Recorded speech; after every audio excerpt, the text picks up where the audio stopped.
Alright, so I just finished Arthur Conan Doyle's A Study in Scarlet, which is the first Sherlock Holmes novel. Really interesting read.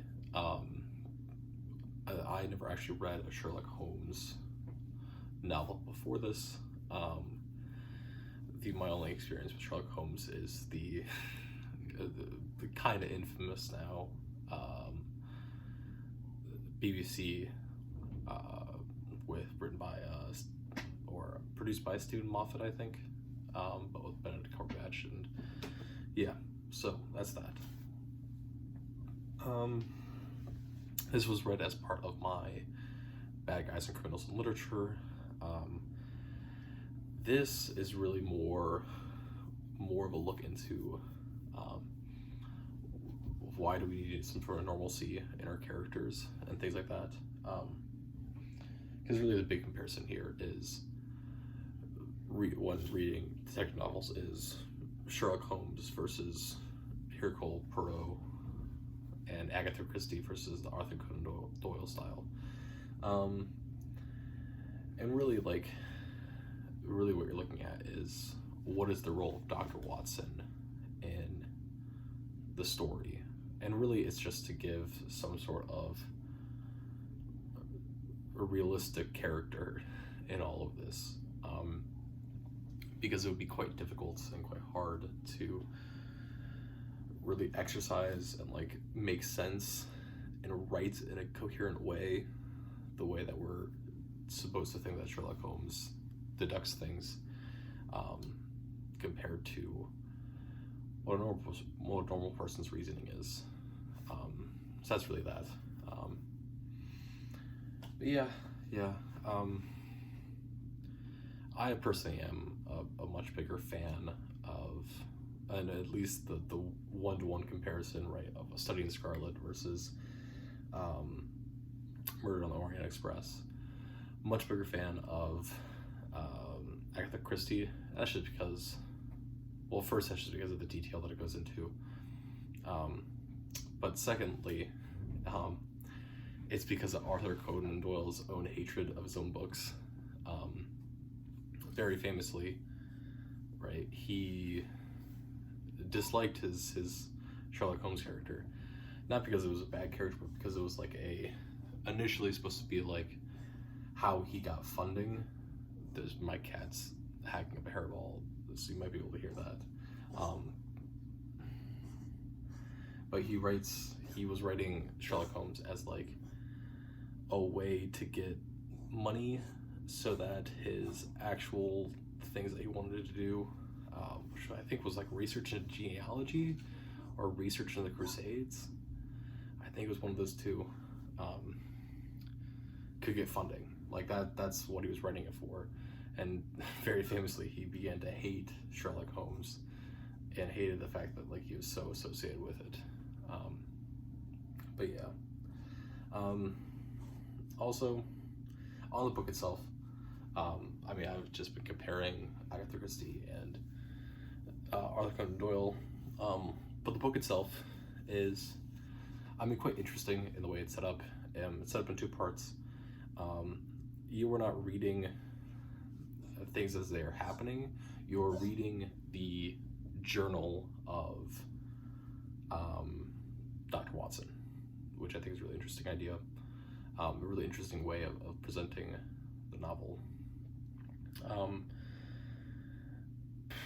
It's also broken in this weird system over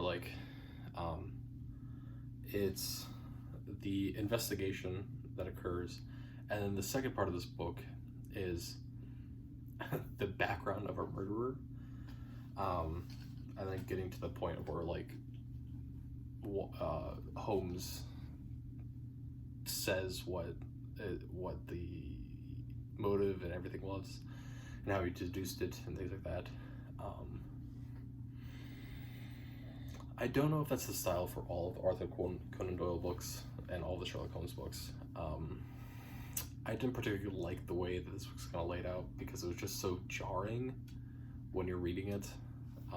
It's only 100 pages, and then it goes you're 50 pages in, all of a sudden it's like you're reading a different novel, and like I was confused at first. I was legitimately thinking that I had like that like the novel ended after the first part, and then it moved on to something else. But yeah. Also, like, the ending to this one is just so it's just not fun, right? Looking back at the Agatha Christie, right? Huge layout, huge kind of shocking twist at the end of this. But you could theoretically make this out by getting all the points there and everything, versus studying Scarlet, which is like Sherlock Holmes made one further inquisition than the police did, and then that's how he got his guy. Right? He got it by he asked the Scotland Yard to go, hey, did you look into his life in Cleveland, or like see what he was like doing in Cleveland? And they were like, we just sent him out a bulletin.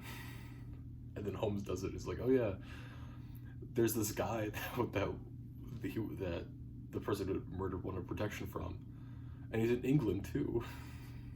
Like, it's just such a bold thing to go like, yeah, the police just kind of suck at their job, I'll be honest. And it takes Holmes to go this one further step to get his answer. But yeah. That's all I got. I mean, it's an okay book. I give it like a solid 6.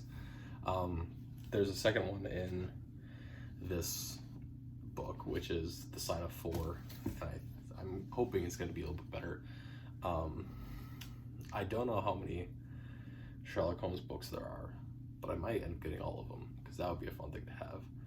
Same deal with the Hercule Poirot. Might want to get all of those eventually, but that's that. I don't know, 6 out of 10.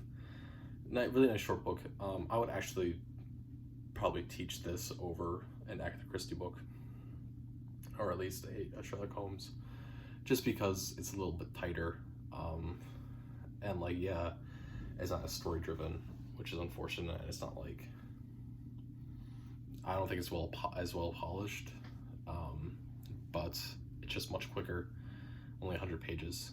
So that's that.